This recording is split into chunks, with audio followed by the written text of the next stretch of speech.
Previously on Total War's most MLG moments. Oh, sick. Dank, dank, dank. That was dank. This is too dank for me to commentate in full speed. I need to slow this shit down. So you thought, okay, we've got a Burgundian versus Burgundian matchup. How much more MLG can you get? And the answer is you can't get more MLG than that.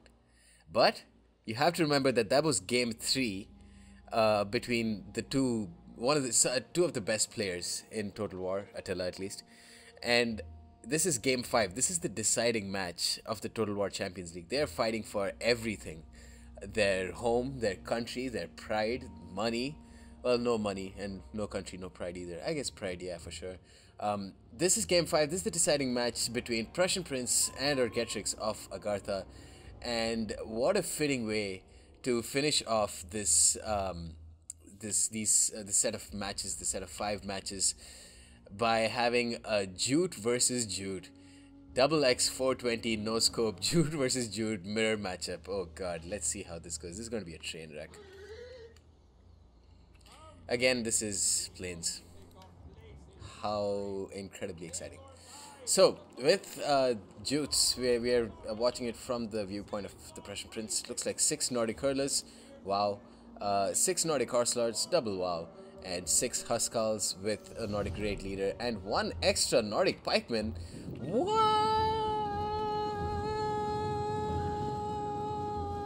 Okay. For Orgetrix, 1, 2, 3, 4, 5, 6 Nordic brigade. 7 Nordic. What? 1, 2, 3. Oh, there's a couple of 1, 2, 3, 4. Okay, so it's a mix of Nordic brigade and Nordic band. Surprise, surprise. The most interesting, exciting new addition to the Jute roster. No, just kidding. It's the old Nordic horse lords.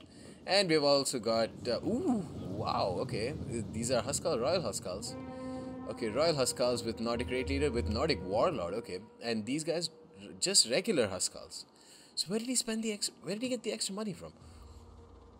There must be something wrong. Nordic horse lords. Nordic horse lords. Horse lords. Okay, so are these MLG'd up? No, they're not experienced up. Huh. Nordic hurlers. Where did he get the extra money for Royal Huskals then? 1, 2, 3, 4, 5, 6 Royal Huskals with the Nordic warlord. Where else could he have spent? If I recall correctly, well, I don't... Are Royal Huskals only 75 talents more than regular Huskals? Let's take a look at the stats. 62, 56, 65, 56, 90. Charge bonus. What's the morale like on these dudes? They are disciplined, so they should be costing quite a bit more. I mean, I can't really see how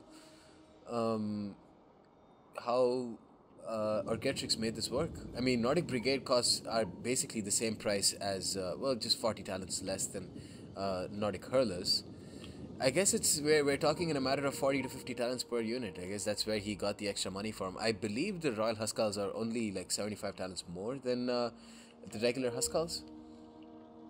Although I don't know. I mean, I haven't played Jutes in so long. After a couple of times of taking Huskals, it's just like, no, that's not my ish. So based on the two army compositions, I would definitely give the advantage to Orgetrix. Although this entire match just boils down to who supports the cavalry battles better, because you can be sure that both these players are going to be able to get their cavalry charges off decently. All that matters is who is closer, and yeah, who pops rapid advance more effectively, and who pops frenzy quicker. Those are all the deciding factors. It's the little things, really. Honestly, it's the little things that matter in this game. And the Nordic warlord, if the Nordic raid leader can somehow make it to the Nordic warlord, or if the Nordic raid leader can be effective in this match, I fail to see how the Nordic raid leader will be anything but a liability in this match. He can very easily get himself killed. He won't be able to provide too much too much of a support role or too many kills in this game. I just don't see how. I predict that that's going to be Prussian Prince's downfall, and I predict that Prussian Prince will lose this game. Let's see. Huskals getting in. Ooh, I gotta put this in slow motion. Like I said, too dank for me to commentate on full speed here. Huskars got flank charged by Nordic Horselords, but counter charged by Nordic Horselords here. Here, Nordic Horselords charging into Nordic Horselords with Nordic Brigade support. Here, Nordic band eating the charge from the Nordic Horselords. We have to see if Prussian Prince is going to pull through. He's not going to pull through, which means that the center is basically done for the Prussian Prince. That's very bad for Prussian Prince. Not really sure what he's going to do with the pikes. The Horselords, one Horselord is dead here, which is huge. The Nordic Horselords for Prussian Prince is still at 50 units, and it looks like he's going to try and get a suicide charge on the Royal Huskars. That's what he needs to do, but this Nordic Horselords might just stop him from charging altogether. We have to see. It looks like, nope, see, there we go. There we go. The charge has been stopped. It looks like he's going to force a charge in. Yeah, he's forced somewhat of a charge in. He's... Wow, super lag. Whoa. There we go. Okay. You can see the number of casualties taken, but it looks like they've gotten a decent number of kills. That's a... No, that's not. That's not a good trade-off. Not a good trade-off there. Here, Nordic Band obviously dying, but the Huskar support, this is... Orgetrix has been piss poor in his support, I'm sorry to say. Coming from a player who's much superior than both of them in his skills as a Total War player. Just kidding, I suck compared to both of them. But it's very easy to see why Orgetrix might lose this. You can see the Huskar support over here much quicker than the Royal Huskar support. Although, you know, the slight, and you know, the slight differential in the power between the Huskars and the Royal Huskars is not going to make up for the fact that this one unit of Huskar is so far away from the match. But this suicide move from the Prussian Prince could be his undoing, because these Nordic Horselords, well, they've done a decent bit of damage, and you know what, actually they've done a very good amount of damage, so I am wrong. The Royal Huskars here got just clobbered by those Nordic Horselords, and you know, there's more slinger support here. The Nordic, oh, what did I say? The Nordic Horselords just charged into the Nordic Raid Leader. Let's take a look at it, if it was a good charge or not. Oh, it was so Gucci. So Gucci. The Nordic Raid Leader down to 86 men. But after the initial charge, I don't think the Nordic Horselords would be able to do too much. That said, you know, that's the liability that I was talking about with bringing a Nordic Raid Leader. They're only down to 83 men though. That's not bad. He needs to bring that Royal Huskar in here. I don't know what Orgetrix is doing. Because this Nordic Horselord is basically dead for the Prussian Prince. He should have done this. Although in the heat of battle, I can see why he didn't. This Nordic Horselord is really not going to do too much now. It's going to start dropping very quickly. The Nordic Raid Leader down to 77 units. He needed to get a second charge. He can get that one here. If he does, then this game is over.